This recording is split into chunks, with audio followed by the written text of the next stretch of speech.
আম্মাজান আয়েশা একবার আল্লাহর হাবিব সাল্লাল্লাহু আলাইহি ওয়াসাল্লামের কাছে দোয়া চাইলেন। তিনি এমন মন ভরে দোয়া করলেন যে আম্মাজান খুশিতে হেসে ফেললেন। নবীজি তখন জিজ্ঞেস করলেন, আয়েশা, আমার দোয়া কি তোমাকে আনন্দ দিয়েছে? আম্মাজান বললেন, অবশ্যই। তখন তিনি বললেন, আল্লাহর কসম, আমি প্রতি সালাতে আমার উম্মতের জন্য ঠিক এই দোয়াটিই করি।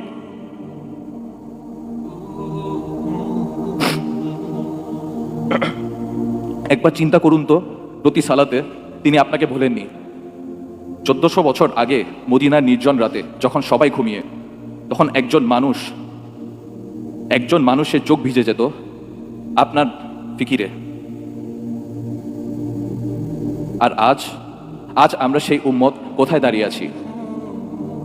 বিদায় বেলায় এক অমায়িক দৃশ্য মন জুড়িয়েছিল আল্লাহর হাবিবের। হযরত আবু বকর রাদিয়াল্লাহু তাআলা আনহু এর ইমামতিতে সাহাবীরা সালাত আদায় করছেন, প্রচণ্ড জ্বরের ব্যথাতেও।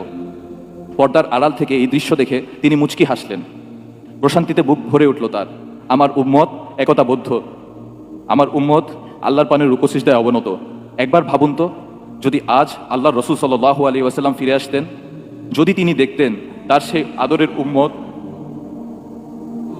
সেই আদরের উম্মতের মসজিদগুলো আজ ফজরের সময় খালি পড়ে থাকে, যদি তিনি দেখতেন তার ভাইরা আজ অশ্লীলতায় মগ্ন, যে উহুদে তার রক্ত ঝরেছে, সেই মানুষেরা আজ সামান্য দুনিয়ার লোভে মিথ্যা বলে, ধোঁকা দেয়। ভাই ও বোনেরা, আমাদের ঘরের দেয়ালে হয়তো তার নাম লেখা আছে ক্যালিওগ্রাফিতে ঝুলানো, কিন্তু আমাদের চরিত্র কি তার নূরকে ধারণ করতে পেরেছে? আমরা মুখে বলি ভালোবাসি, অথচ আমাদের জীবনের দিকে তাকালে মনে হয় আমরা যেন চিনি নাই মানুষটাকে। কি জবাব আছে আমাদের? সেই দিন, যেদিন আকাশ ফেটে যাবে, নক্ষত্রগুলো খসে পড়বে, ইয়া নফসি ইয়া নফসি বলে ছুটতে থাকবে সকলে। গর্ভধারিণী মা নিজ সন্তানকে চিনবে না, বাবা চিনবে না ছেলেকে। যেদিন নবীরা পর্যন্ত ভয় কাঁপতে থাকবেন, সেই দিন একজন মানুষ আল্লাহর আরশের নিচে সিজদায় লুটিয়ে পড়বেন।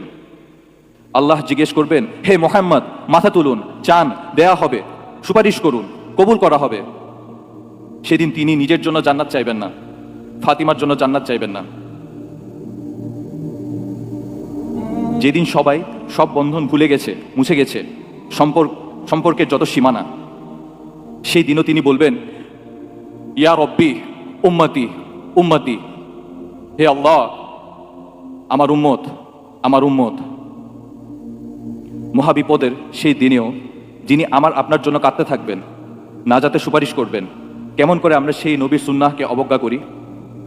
কেমন করে সেই নবীর কলিজায় আঘাত দিয়ে পাপাচারে লিপ্ত হই? আমরা কি বড় বেশি অকৃতজ্ঞ নই?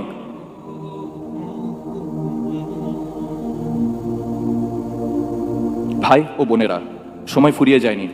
রাসূলুল্লাহ সাল্লাল্লাহু আলাইহি ওয়াসাল্লামের ভালোবাসা মানে কেবল রবিউল আউয়ালে নাত গাওয়া নয়। তার ভালোবাসা মানে তার আদর্শে নিজ সত্তাকে রাঙানো, তার আখলাকে, নিজের জীবনকে সুশোভিত করা। তিনিই তো উসওয়াতুল হাসানা, সর্বোত্তম আদর্শ।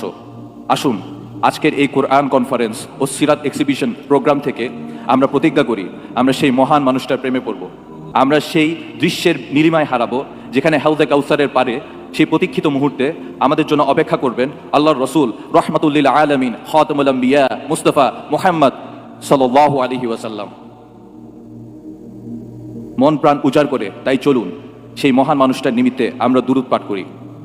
আল্লাহুম্মা সাল্লি আলা সাল্লিম আলা নবিয়িনা মুহাম্মদ। আল্লাহুম্মা সাল্লি আলা মুহাম্মাদিন ওয়া আলা আলি মুহাম্মদ কামা সাল্লাইতা আলা ইব্রাহিম ওয়া আলা আলি ইব্রাহিম ইন্নাকা হামিদুম মাজিদ। আল্লাহুম্মা বারিক আলা মুহাম্মাদিন ওয়া আলা আলি মুহাম্মদ কামা বারাকতা আলা ইব্রাহিম ওয়া আলা আলি ইব্রাহিম ইন্নাকা হামিদুম মাজিদ।